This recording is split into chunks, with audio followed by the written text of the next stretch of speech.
Welcome to 2019, and welcome to the second annual What Bikes Do I Currently Own Right Now, and How Will It Change Throughout the Year?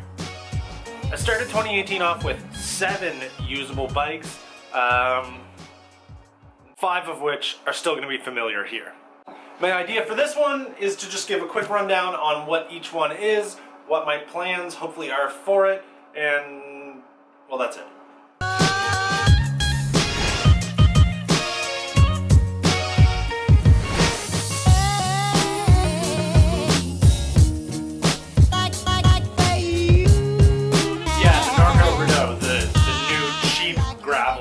Probably the most polarizing thing that I've built on this channel. Really, I don't ride it very often. I just really love tinkering with it, and I love trying to, like, you know, make stuff work. Convert something that was a 1 1/8 threaded fork quill stem hybrid bike into something like this. Just kind of neat to do. It is too small for me. In fact, it would kind of fit Angela really, really well. So what I want to do with it is find a carbon disc brake fork and convert the entire thing over to disc and put gears on it. In fact, this is something that I've been meaning to do for a long time because I've already built the bracket that I'm going to weld onto the frame. I just haven't gotten around to it yet. And also finding a fork that's straight steer that actually has room for a larger tire that isn't so tall and is quick release, somewhat harder to do then. This thing should be really cool once it's all done.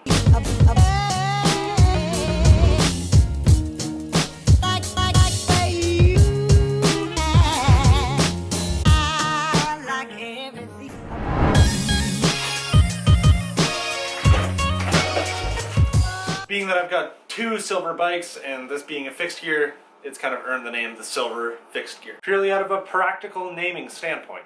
If you aren't in the know, it is a old SE Racing PK Ripper with an Amazon strength carbon fork. I said when I got this that I didn't trust it, but I've actually gotten to forget that it is a cheap, sketchy Amazon fork, and it has not failed me, even with filing out some of the dropouts to fit in a single speed hub instead of a quick release front hub. However, I always say that I want to get a replacement frame set for the setup that I have going on right now. I just haven't done it yet. I have so many options and so little money. The thing I have right now works, so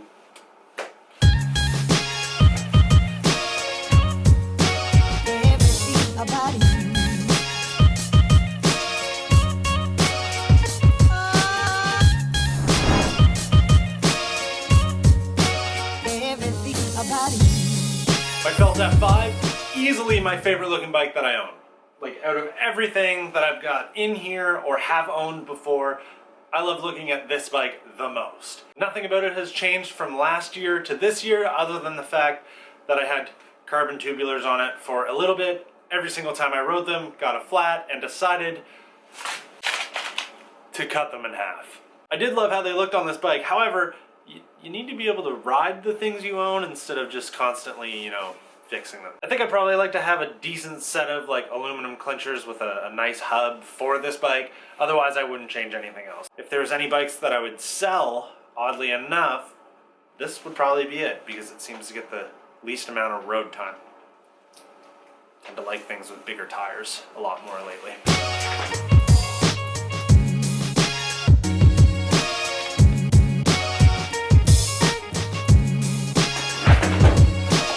Felt 96 carbon hardtail mountain bike, currently the only mountain bike I own right now. Every single year I say I want to ride more mountain bikes, I want to do better at it, and use it as a tool to get me to be a better cyclocross racer.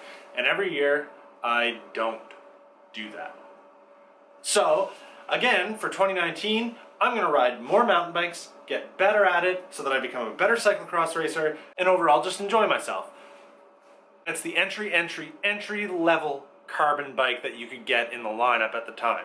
So basically what that means is it comes with a carbon frame with quick release dropout, a triple crankset, 9-speed rear derailleur, and a RockShox XC28. Immediately when I got this bike, I did convert it to 1x, so it's a 1x10. I've got an 1142 cassette on there now. This year is the year that I just have to bite the bullet and go up to a slightly nicer fork.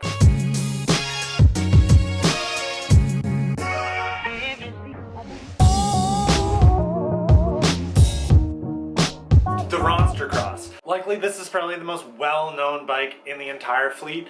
I've done everything on the channel with it. I've changed it to a single speed with and without a tensioner. I've stripped the paint off of it. I've built it numerous different ways. It's had a ton of different parts on it. It has evolved from the beginning all the way to where it is right now. It is not going anywhere. It's in really, really rough shape right now. I think what I would like to do with it is upgrade it to 11 speed, give it a new set of wheels, probably leave the brakes the way they are, maybe repaint the fork, but also I think it'd be really cool to bring the frame somewhere to get like machine polished, to sit in one of those like big tubs and have it polished to like a mirror shine. It doesn't look particularly bad all beat up like this. I just think it'd be cool to like really revitalize it and bring it to another level. I sort of stopped riding this bike a little bit just with so many other choices to have. But I'll never get rid of it. It is literally the bike that kind of made this channel.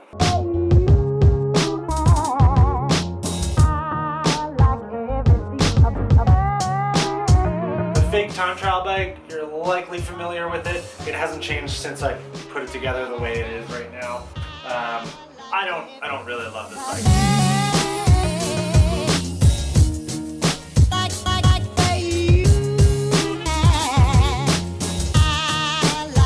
Schwinn Vantage RS1 that was sent to me this year by Schwinn. Wildly impressive specs on it. Hydro disc, 11-speed tram, through axle fork, some cool technology to add some vertical compliance, and fantastic ride quality.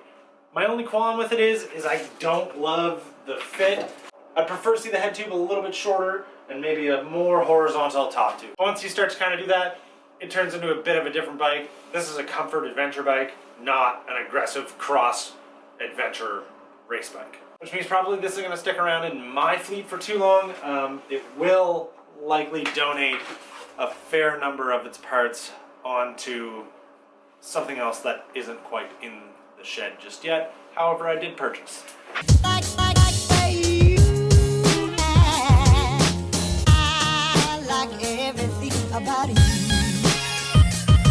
Last but certainly not least, my 2013 Specialized Trucks Sport E5. It's my primary cross bike for the race season, which means the last little while it's had the most attention. It's been the bike that's been in the majority of videos because it's the one that I've been racing, it's the one that I've been riding. It has a multitude of upgrades to it, but nothing that's like out of this world, and it still comes in at like 17 pounds. And I'm pretty proud of that number because I didn't spend a pile of money on a bunch of carbon parts for this thing. In fact, the only thing carbon on this entire bike is the fork that came with it. Getting this thing down to a respectable race weight without using any sort of really highly sought after parts just means that you don't have to worry about it so much afterwards when you gotta pay for the part. Crashing during a race and breaking a part sucks. But it's just nice to know that you don't have to worry about it in the wallet so much. It's possible that I might have acquired the carbon disc version of that exact model year. So expect to see that.